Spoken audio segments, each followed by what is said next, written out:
तो आपकी अत्यधिक फरमाइश और हमारे एडिटर के बार बार डंडा करने पर हम आपके सामने लेके आ चुके हैं बेबी सिटर मूवी का द्वितीय भाग। और न सिर्फ आपने बेबी सिटर के द्वितीय भाग की मांग की है, इसके साथ साथ आपने यह भी मांग की थी कि इस बार आपको ठीक उसी प्रकार से हिंदी में अनुवाद चाहिए जैसे मैंने इस मूवी का किया था। तो चलिए मैं लगा देता हूँ अपने कक्षा 12 की संपूर्ण हिंदी को आपकी सेवा में। परंतु उससे पहले यदि आपने हमारे द्वितीय चैनल को सब्सक्राइब नहीं किया है तो क्या कर रहे हो मेरे भ्राताश्री, नीचे डिस्क्रिप्शन में लिंक दिया हुआ है, जल्दी से उसे सब्सक्राइब कर लीजिए। ऐसी ही तगड़ी तगड़ी और टपाटप वाली चलचित्र वहां पर भी आपको मिलते रहेंगे। तो चलचित्र प्रारंभ करने से पहले मैं यह आशा कर लेता हूँ कि आपने इसका प्रथम भाग अवश्य देखा होगा जिसे मैंने ही अनुवादित किया था। उसका जो लिंक है नीचे डिस्क्रिप्शन में दिया हुआ है। यदि आप अभी तक नहीं देख पाए थे तो शीघ्र उसे देख लीजिए जिससे आपको यह द्वितीय भाग समझ में आ जाए। तो जैसे ही चलचित्र प्रारंभ होता है हम एक बार फिर से देखते हैं कॉल को, जो बेचारा अभी तक उस हादसे को लेकर के अत्यधिक चिंतन में है। हालांकि उस हादसे को 2 साल संपूर्ण रूप से पूरे हो चुके हैं, परंतु फिर भी उसके मस्तिष्क में उस हादसे ने काफी घर कर लिया है। इस कारण बस उसे सोते जागते उठते बैठते हिलाते चाटते पोछते हर समय बस उसी घटना से जुड़े हुए चित्र दिखाई देते हैं। हालांकि यह कोई बड़ी समस्या नहीं है, परंतु बड़ी समस्या यह है कि उसके घर वाले, उसके जो मित्र हैं और जो उसके प्रियजन हैं, उनमें से कोई भी व्यक्ति उसकी इस घटना को सत्य ही नहीं मानता। क्योंकि दोस्तों इसके प्रथम भाग में आपने देखा था ना कि उसका सारा मैटर जो था वो खुद ही कॉल ने ही सलटा दिया था।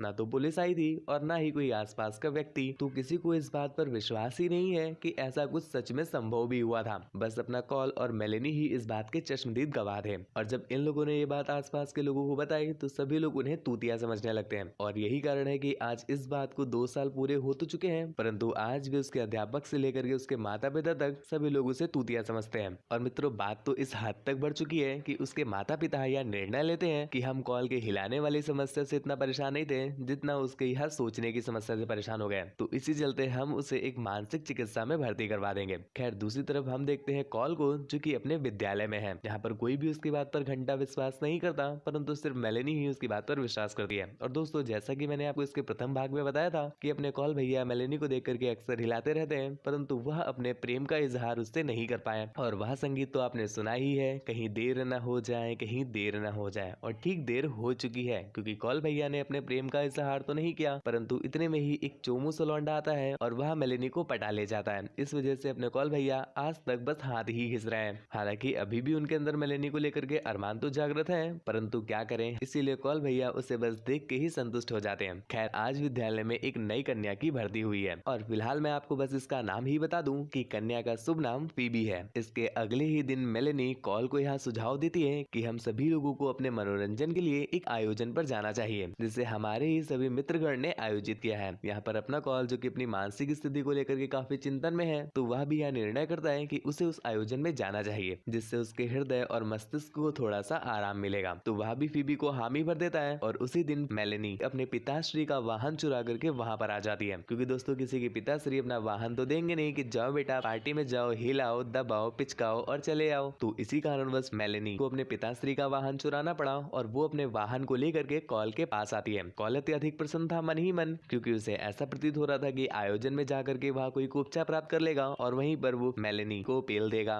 और यही सोच करके उसने ऑलरेडी शायद 2 बार हिला भी लिया हो, परंतु उसके इस अरमान पर रायता तब फिर जाता है जब उसे पता चला कि मेलेनी न सिर्फ उसे ले जा रही है, उसके साथ साथ उसके संपूर्ण मित्रगण भी उसके साथ जा रहे हैं। ये देख करके कॉल भैया का मुंह ठीक वैसा ही बन जाता है जैसा तुम्हारा तब बनता है जब तुम गुलाबी सर्च करते हो और तुम्हें काली दिख जाए। परंतु अब वह क्या ही करें, वह अपनी जबान दे चुके थे तो वो कर तो सकते नहीं, इसलिए उन्हें उस आयोजन में जाना पड़ता है। खैर वो लोग आयोजन में पहुंच भी गए। यहाँ पर उनसे पूर्व ही कई सारे छात्र और उनके मित्रगण उपस्थित थे, जो कि अपना अपना एंजॉय करने में, दबाने में, चाटने पूछने में लगे हुए थे। और यहाँ पर अपने कॉल को वो नई लड़की आई फीबी भी दिख जाती है। खैर इसके बाद जो उनका आयोजन था वह अच्छी तरह से निपट भी जाता है और रात्रि आ जाती है। रात्रि में वो लोग अपनी एक वैद्युतीय नाव में बैठे हुए होते हैं, तभी कुछ चर्चा कर रहे थे। चर्चा के बीच में ही 2 साल पुरानी घटना का जिक्र भी हो जाता है। यहाँ पर अपना कॉल भी घटना से जुड़े हुए अपने अनुभव को बताने लगता है। इसी बीच मेलेनी भी अपना ज्ञान देने लगती है और ज्ञान के बीच में ही वह उस पुस्तक का नाम भी ले लेती है। दोस्तों प्रथम भाग में आपने देखा होगा कि मेलेनी को उस पुस्तक के विषय में कुछ भी नहीं पता था। तो यहाँ पर कॉल काफी आश्चर्यचकित होता है कि मेलेनी को उस पुस्तक के बारे में कैसे पता चला, जिस पर मेलेनी यह जवाब देती है कि हाँ मैंने उस पुस्तक को पढ़ लिया था। और दोस्तों न सिर्फ इतना ही, जिसके बाद से ही मेलेनी उस पुस्तक का अनुसरण भी कर रही है और यह बोलकर ही वह अपने ही पास बैठी सखी के गर्दन को उसके धड़ से अलग कर देती है। है, जिसके बाद वह उसके रक्त को एकत्रित कर लेती है। और न सिर्फ इतना ही, इसके बाद हम देखते हैं कि प्रथम भाग में जिन सभी लोगों के प्राण पखेरु उड़ गए थे वो एक बार फिर से पुनर्जीवित हो जाते हैं। अब दोस्तों आप कहोगे कि शिवा भैया आप तो हमें तूतिया बना रहे हो, इसके प्रथम भाग में आपने ही कहा था कि उनकी मृत्यु हो गई है। तो दोस्तों मैं आपको क्लियर कर दूं कि तूतिया मैं नहीं बना रहा हूँ, वे पुनर्जीवित हुए हैं। इसका कारण यह है कि यह सिर्फ उनकी आत्माएं हैं। प्रथम भाग में तो उनका बस जर्जर शरीर ही नष्ट हुआ था और आपने भी पढ़ा होगा आत्मा अमर है। तो यहाँ पर मेलिनी ने ही उन्हें बुलाया है ताकि वह उनकी इस शुभ कार्य में मदद कर सके। खैर अब सभी लोग उपस्थित हो चुके हैं तो उन्हें आवश्यकता है कॉल के रक्त की, क्योंकि जैसा कि आपने प्रथम भाग में देखा था कि एक बलि का रक्त उसके साथ साथ एक मासूम के रक्त को जब वो लोग मिश्रित करेंगे तभी उनकी मनोकामना पूर्ण होगी।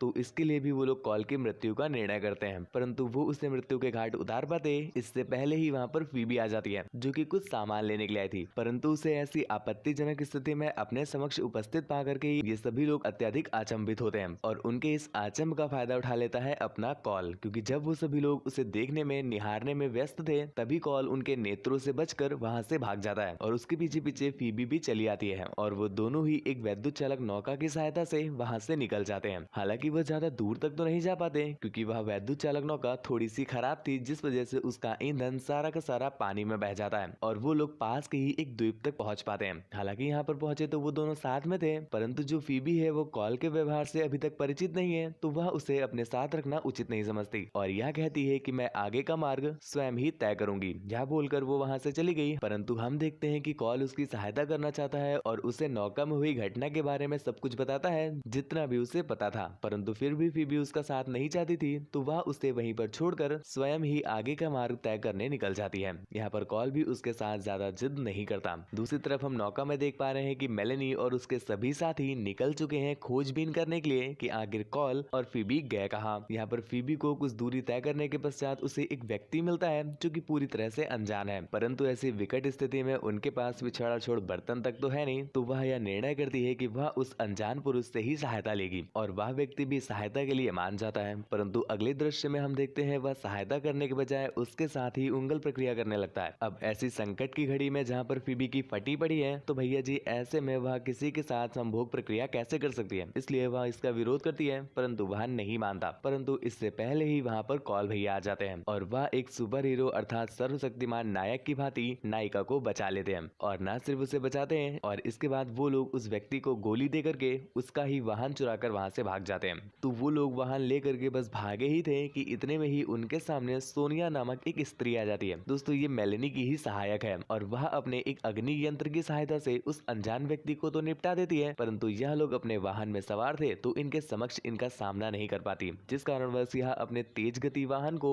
उसके सामने ला करके एक संघट्य करा देते हैं। संघट के कारण वह काफी दूर जाकर गिरी और इनके ही वाहन पर रखी हुई एक वस्तु उसके सर पर टकराती है, जिस वजह से उसका सर उसके संपूर्ण शरीर से अलग हो गया अर्थात उसकी मृत्यु हो गई। बोले तो लौले लग गए। खैर अभी प्रसन्न होने वाली कोई भी वार्ता नहीं हुई है क्योंकि इन्होंने तो बस एक ही सहायक को मारा है। इसके अलावा अभी और भी तूतिया मौजूद हैं जो कि इनके जान के पीछे पड़े हुए हैं, परंतु वे दोनों ज्यादा दूर तक भाग पाते इससे पहले ही उनका सामना एलिसन से हो जाता है। ये वही स्त्री है जिसके प्रथम भाग में संतरे पंचर हो गए थे, इस भाग में भी इसकी मृत्यु संतरों की वजह से ही होगी। कैसे वो देखो आप। अब उसे देख करके इनकी फटके चार हो जाती है तो ये लोग कुछ चट्टानों की सहायता से नीचे उतर आते हैं। हालांकि एलिसन भी सेम उसी तरह से नीचे आ रही थी, परंतु वह उन दोनों चट्टानों के बीच में फंस जाती है और इसका कारण तो आप समक्ष देख ही पा रहे हो, उसके बड़े संतरों की वजह से वह उन चट्टानों के बीच में फंस गई और नीचे नहीं आ पाती है और नीचे से ये दोनों लोग उसके पैरों को पकड़ करके खींचने लगते हैं। अब उन्हें शायद ऐसा लग रहा था कि वो लोग उसे नीचे उतार लेंगे, परंतु ऐसा होता नहीं है। संतरे जो कि काफी बुरी तरह से फंस गए हैं तो वे तो नीचे नहीं आते, परंतु उसकी जो गर्दन है वह ऊपर ही फंस जाती है, जिस वजह से वह टूट कर नीचे गिर गई अर्थात इनकी भी लंका लग गई। खैर अभी भी खुश मत होना क्योंकि अभी संकट थमा नहीं है अर्थात अभी भी इनकी फटी पड़ी है, क्योंकि इतने में ही वहाँ पर मैक्स आ जाता है जो कि अपनी एक्स से इन्हें निपटाने की कोशिश करता है, परंतु एक बार फिर से वो लोग मैक्स को गोली देकर वहाँ से निकल जाते हैं। हालांकि ज्यादा दूर जा नहीं पाते और इनकी ही नौका की सहायता से वह इनके पीछे पीछे आ जाता है। ये लोग उसे मारने की काफी कोशिश करते हैं परंतु सारी कोशिशें बेकार जा रही थी और इतने में ही मैक्स भैया जल में गिर जाते हैं और इस स्थिति का लाभ उठाते हैं कॉल भैया। जब वो नीचे नदी में है तो वह अपनी वैद्युत नायिका में लगे हुए तेज धारदार ब्लेडों की सहायता से उसकी चटनी बना देते हैं। यहाँ पर उसकी चटनी बनते हुए उसके ही एक सहायक मित्र ने देख लिया था जो कि ये सारी कहानी मेलेनी को सुनाता है और यह सुनकर के मेलेनी के दोनों साथियों की फटके हाथ में आ जाती है और वह लोग यह निर्णय करते हैं कि उनसे नहीं लड़ेंगे और यहाँ से चले जाएंगे। परंतु भैया जी, अगर आप डेविल के साथ धोखा करोगे तो वो तो अपना बदला लेगा ही ना। ठीक ऐसा ही इनके साथ होता है। जैसे ही ये वहाँ से निकलते हैं, इनका संपूर्ण शरीर एक राख में बदल जाता है। दूसरी तरफ हम लोग कॉल और फीबी को देख पा रहे हैं। इन्हें एक कैबिन मिल गया है और यह लोग अपने आप को बचाने के लिए कैबिन के ही तहखाने में शरण ले लेते हैं और यहीं पर इनकी कुछ वार्तालाप होती है, जिसमें फीबी अपने जीवन के विषय में उसे व्याख्यान देती है, जिसमें उसने बताया कि वह जब काफी छोटी थी तो एक दिन वह अपना खिलौना तालाब के पास छोड़ आई थी। तो वह अपनी बेबी सिटर को लेकर के उस खिलौने को पुनः प्राप्त करने के लिए जा रही थी, परंतु तभी उसका जो वाहन था वह एक दूसरे वाहन के साथ संघट्य हो जाता है और इस वजह से एक बड़ी कार दुर्घटना हुई, जिसमें उसकी बेबी सिटर मारी गई। दोस्तों, यह तो थोड़ी सी दुख की खबर है, परंतु इससे बड़ी दुख की खबर यह है कि जिस कार से संघट्य हुआ था वह कार फीबी के ही माता पिता की थी, अर्थात उसकी बेबी सिटर के साथ साथ उसके जो पेरेंट्स थे उनकी भी लंका लग गई थी और उसके बाद से ही फीबी अकेले ही अपने जीवन को व्यतीत कर रही है। दूसरी तरफ हम मेलेनी को देख पा रहे हैं, जो इस बात को लेकर के काफी आश्चर्यचकित है कि कॉल कहाँ चला गया। तो वह उसके पिताश्री को कॉल करके यह बहाना बोलती है कि आपका जो पुत्र है वह पी के टल्ल हो गया है और पता नहीं कहाँ छुप करके हिला रहा है, इसलिए कृपया करके आप यहाँ पर उपस्थित होइए और अपने लड़के के पिछवाड़े पर 4 लात मार करके उससे बाहर निकालिए। उसके पिताश्री को जब यह सूचना मिली तो वह अपने साथ मेलेनी के पिताश्री को लेकर के उसी जगह पर पहुंचते हैं। यहाँ पर मेलेनी पहले से ही उपस्थित थी, तो वह उन्हें सारी घटना बताती है जो उसने खुद ही बनाई थी और उनसे कहती है कृपया आप उसे आवाज दीजिए। और यह सुनकर के कॉल के पिताश्री भी उसे गरियाने लगते हैं और जब कॉल ने अपने पिताश्री की यह गालियां सुनी तो एक पल के लिए तो उसे ऐसा लगता है कि शायद यह कोई छल है, परंतु अगले ही पल उसे अपने पिताश्री की चिंता होने लगती है। तो वह यह निर्णय करता है कि वो बाहर जा करके अपने पिताश्री को सुरक्षित करेगा और वह बाहर आकर के अपने पिताश्री के समक्ष उपस्थित हो जाते हैं। हालांकि यहाँ पर पहले से ही उस लाल कपड़े में काला बंदर मौजूद था, तो उससे अपने पिताश्री को बचाने के लिए कॉल एक आधुनिक शस्त्र से उस पर प्रहार करता है, लेकिन वो उस प्रहार से बच गया। पर किस्मत आज उसका शायद साथ नहीं दे रही है, जिस वजह से ऊपर लगा हुआ झूमर उसके ऊपर गिरता है और यहीं पर भैया जी पंच तत्वों में विलीन हो गए। इतने में ही वहाँ पर मेलेनी का आगमन होता है और उसे देख करके ये सभी लोग वहाँ से भागने लगते हैं और उन दोनों का पीछा करते करते कॉल के पिताश्री भी उनके पीछे चले जाते हैं और यहाँ पर बचे तो बस मेलेनी और उसके पिताश्री। मेलेनी के पिताजी उसे कहते हैं सीधा चलो मेरे साथ, हम लोग घर जा रहे हैं, परंतु मेलेनी को तो आप जानते ही हो, वह उनकी कुछ सुनती तो नहीं है, परंतु एक खंजर लेकर के उनके आर पार कर देती है, जिस वजह से अंकल का न सिर्फ पेट फटता है, इसके साथ साथ उनकी कुछ और भी फट जाती है। दूसरी तरफ हम देख पा रहे हैं कॉल और फीबी उस जगह से काफी दूर आ चुके हैं। तो यहाँ पर कॉल फीबी से कहता है कि तुम आगे का मार्ग स्वयं ही तय कर लो, क्योंकि आगे का मार्ग सुरक्षित है, परंतु मेरे पिताश्री की पीछे फटी पड़ी है और मुझे उनकी सहायता करने जाना पड़ेगा, वरना वो लोग उनकी ले लेंगे। जिसके बाद फीबी वहाँ से चली जाती है और इतने में ही उसके पिताश्री का आगमन होता है। कॉल अपने पिताजी को सुरक्षित देख करके उनके गले लग जाता है, परंतु जैसे ही उनका भरत मिलाप होता है, जहाँ पर हम देखते हैं उसके पिताश्री ने एक रासायनिक औषधि को उसके अंदर डाल दिया है, जिस वजह से भैया जी तुरंत ही मूर्छित हो जाते हैं। अगले दृश्य में जब उनका मूर्छन समापन होता है और उनके नेत्र खुलते हैं, तो वह पाते हैं कि वह उस जगह से काफी दूरी पर आ चुके हैं और उनके पिताजी गैस स्टेशन पर गैस फिल करवा रहे हैं। ऐसी स्थिति में जहाँ पर भैया जी संपूर्ण रूप से सुरक्षित हैं, तो वो चाहे तो अपनी जान और अपनी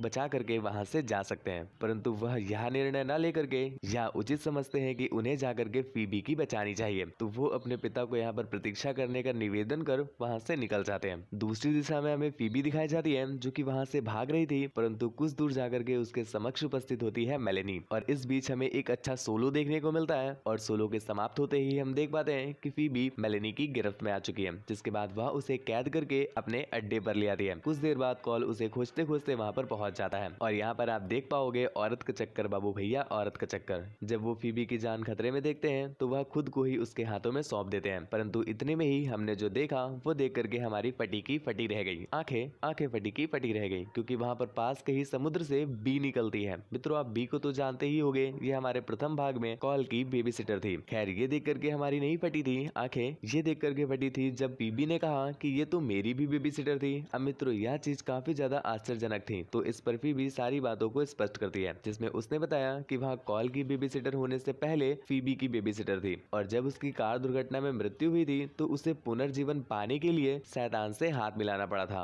और यही कारण है कि उसे पुनर्जीवन तो मिल गया, परंतु उसके बाद से ही वह शैतान का कार्य कर रही है और तभी वह फीबी के पास से बी के पास चली आई थी। खैर, इसके बाद इनका ये इमोशनल ड्रामा खत्म होता है और हम देखते हैं मेलेनी ने कॉल का रक्त निकाल लिया है एक इंजेक्शन की हेल्प से और उस रक्त को उस बली वाली कन्या के रक्त के साथ मिला दिया जाता है, जिसके फलस्वरूप हम देखते हैं वे सभी के सभी तूतियानंदन एक बार फिर से जीवित हो जाते हैं। खैर, आप सभी के लिए खुशी की बात यह है कि वो संतरे वाली भी दोबारा जीवित हो उठी है और इसके बाद सभी लोग उस रक्त को ग्रहण करते हैं, परंतु बी उस उस रक्त को नहीं पीती, जिसके तुरंत बाद ही हम देख पा रहे हैं कि रक्त ग्रहण करने के पश्चात ही उन सबकी फटने लगती है। इसका कारण आपको समझ नहीं आ रहा होगा, मुझे भी समझ नहीं आ रहा था, क्योंकि रक्त पीने के पश्चात उनकी मनोकामना पूर्ण होनी चाहिए थी, तो यहाँ पर इनकी फट कैसे रही है। जिस पर हमें बताया जाता है कि बलि वाले रक्त के साथ एक मासूम का रक्त मिलाना पड़ेगा, परंतु यहाँ पर जो कॉल है वो अब मासूम नहीं रहा। दरअसल जब फीबी और कॉल उस कैबिन के तहखाने में छुपे थे तो यहाँ पर उन लोगों ने टपाटप कर लिया था, तो इससे उसकी मासूमियत टूट गई। और इस दृश्य को देख करके कॉल अपने मन ही मन मुस्कुराते हुए इस शायरी को गाता है, जरा गौर कीजिएगा। अब मैं ना रहा वही जिसे तुम समझते थे सही, तुम्हें क्या लगा मुझसे होगा नहीं, अब तुम देखो तो सही मैंने कैसे डाला उसकी कढ़ाई में अपना दही। अब देखते जाओ कैसे बनूंगा मैं जॉनी सिंस, देख करके उसकी टाइट जींस, अब मेरा भी टाइट होगा छोटा प्रिंस। अब प्रिंस उठा है तो तुम लेटोगे,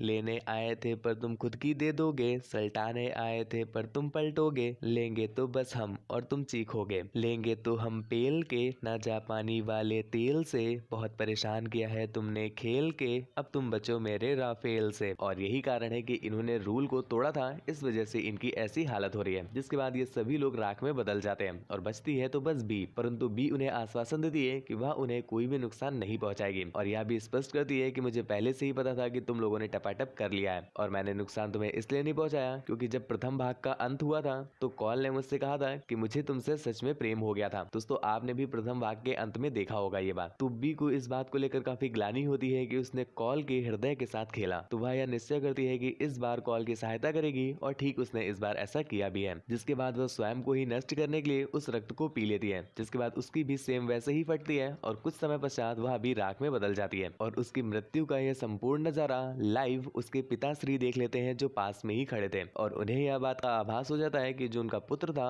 कि वह पिछले 2 सालों से सब कुछ सत्य बता रहा था और मैं ही उसे फालतू में तूतिया समझता था। जिसके बाद वह भी उसकी बातों पर विश्वास करने लगते हैं और सभी लोग अपने घर वापस आ जाते हैं। परंतु हमें दिखाया जाता है कि बी की तो मृत्यु हो गई है, परंतु वह जो पुस्तक है वह अभी भी उपस्थित है, और मूवी के अंतिम दृश्य में हम देख भी पा रहे हैं कि वह पुस्तक एक बार फिर से खुल गई है, अर्थात वह अपने एक नए मालिक की तलाश में है। तो इसका साफ साफ यही कारण है कि इसका तृतीय भाग भी अवश्य बनेगा। परंतु दुख की बात यह है कि इसके बारे में कोई भी खबर नहीं है, हो सकता है रिलीज होने वाला हो। यदि आप इसका तृतीय भाग चाहते हो तो नीचे कमेंट में जरूर बताइएगा, जैसे ही हमारे समक्ष आएगा हम आपके समक्ष प्रस्तुत कर देंगे। खैर बकलोली पसंद आई हो और ऐसी ही और भी ज्यादा वीडियोस देखना चाहते हो तो वीडियो के नीचे एक लाल कलर का बटन दिख रहा होगा, उसके पिछवाड़े पर एक थप्पड़ मारिए जिससे वो ग्रे हो जाएगा और आपके पास वीडियोस आने लगेंगी। और लाइक का बटन भी दिख रहा होगा, उसे 10 घंटा आप नीला कर दीजिए। मुझसे कोई वार्तालाप करनी हो या फिर मेरा चांद रूपी मुख देखना हो तो मुझे इंस्टाग्राम पर अनुसरण करके अवश्य ही संदेश भेज दीजिएगा। धन्यवाद। चलत है।